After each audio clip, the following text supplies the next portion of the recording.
Hello, good morning everyone.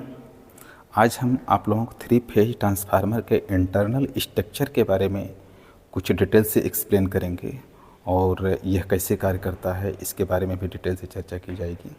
और यह video अगर पसंद आता है तो लाइक शेयर सब्सक्राइब करें। तो चलिए हम लोग वीडियो को शुरू करते हैं। यह 3 फेज ट्रांसफार्मर है। अब ट्रांसफार्मर में देखिए, एक वाइंडिंग इस पर किया गया है, एक ये इसमें 3 वाइंडिंग किया गया है, 1 2 3। अगर बात करें तो यहाँ पर टर्मिनल प्लेट की अगर हम टर्मिनल प्लेट पर देखें तो यहाँ पर ये जो दिख रहा है ये सभी प्राइमरी है और इधर साइड में जो ब्लैक टर्मिनल दिख रहा है वो सेकेंडरी है। यहाँ आप देखेंगे लिखा भी है प्राइमरी और सेकेंडरी। अब यहाँ आप देखेंगे 6 टर्मिनल इसमें लगा हुआ है, 6 टर्मिनल इसमें। अब देखिए, अगर 3 वाइंडिंग किया गया है, यहाँ पर कॉइल शुरू किया गया है, यहाँ पर एंड हो रहा है, यहाँ से शुरू किया गया यहाँ पर एंड, यहाँ पर शुरू किया गया यहाँ पर एंड, यानी कि प्राइमरी पर 3 वाइंडिंग किया गया है, सेकेंडरी पर 3 वाइंडिंग। अगर यह वाइंडिंग का स्टार्टिंग पॉइंट है, यह एंड पॉइंट, तो इस तरीके 6 टर्मिनल मिलेगा। अब 6 टर्मिनल से अगर हमें 3 फेज सप्लाई देना होगा तो इसको जैसे डिजाइन किया जाएगा, या तो इसको हम स्टार में कनेक्ट कर देंगे या तो डेल्टा में। वही कंडीशन इसमें भी, या तो इसको स्टार में कनेक्ट कर देंगे या तो डेल्टा में। जैसे स्टार में कनेक्ट करने का मतलब ये तीनों शॉर्ट कर देंगे, तीनों में सप्लाई दे देंगे, और इन तीनों के शॉर्ट कर देंगे और यहाँ तीनों से सप्लाई ले लेंगे। तो इस तरीके हम कनेक्शन करके इसको हम 3 वायर या 3 फेज में हम कन्वर्ट कर लेंगे। तो ये रहा टर्मिनल प्लेट की कहानी। अब यहाँ पे देखेंगे, अब इसका कंस्ट्रक्शन यहाँ पे देखेंगे, कोर है ये। अब कोर पर जो है 3 वाइंडिंग किया गया है। ये मान लीजिए आर फेज, वाई फेज और बी फेज। अगर आर फेज की बात करें तो जो प्राइमरी वाइंडिंग या एलवी वाइंडिंग, इसकी जो एलवी वाइंडिंग है वो कोर के पास में कर दिया गया, फिर इंसुलेशन लगाया गया है, फिर उसके ऊपर जो है एचवी वाइंडिंग कर दिया गया।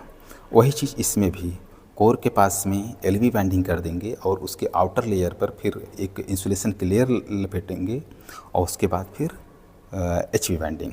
वही चीज़ इसमें भी इस तरीके इसका वाइंडिंग कर दिया जाता है। तो जिस लिम्ब पर वाइंडिंग करते हैं, जिस पार्ट पर, यानी कि जिस कोर के हिस्से पर वाइंडिंग करता है उसको हम लिम्ब बोलते हैं। लिम्ब नंबर 1 2 3 इस तरीके। और इसमें हर लेयर पे जो है क्या है कि एक इंसुलेशन की लेयर लपेट दिया जाता है। देखेंगे यहाँ बीच में इंसुलेशन लगाया गया है, फिर लेयर, फिर वाइंडिंग किया गया है, फिर इंसुलेशन, फिर वाइंडिंग किया गया है। इस tरीके लेयर बाय लेयर जितनी वाइंडिंग टर्न देना होता है उतना टर्न लपेट दिया जाता है। तो ये हो गया। अब देखेंगे, अगर इस ट्रांसफार्मर की बात करें, यह ट्रांसफार्मर स्टेप अप टाइप का हो सकता है, स्टेप डाउन टाइप। अगर स्टेप अप मतलब जो प्राइमरी की अपेक्षा सेकेंडरी वोल्टेज का बढ़ जाना, अगर बढ़ जा रहा है तो यह स्टेप अप टाइप का हो जाएगा। अगर प्राइमरी की अपेक्षा सेकेंडरी का वोल्टेज डाउन हो रहा है तो यानी कि ये स्टेप डाउन टाइप का ट्रांसफार्मर। और अगर इसमें फ्रिक्वेंसी की बात करें, जो प्राइमरी पर फ्रिक्वेंसी दिया जा रहा है वही सेकेंडरी पर फ्रिक्वेंसी मिलेगी। और पावर की बात करें, जो इनपुट पर पावर मिल रहा है वही आउटपुट पर भी पावर मिलेगा। इनपुट पावर आउटपुट पावर दोनों लगभग बराबर होता है। अगर इसके अंदर लॉसेज 0 कर दिया जाए तो इक्वल आएगा।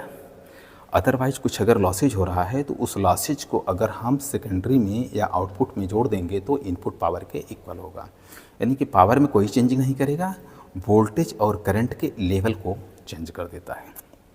तो यह मेन ट्रांसफार्मर का वर्किंग है। तो ये रहा इंटरनल स्ट्रक्चर।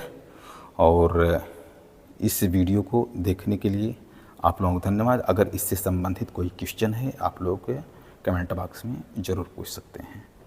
तो बस इस वीडियो को यहीं पर समाप्त करते हैं। देखने के लिए धन्यवाद।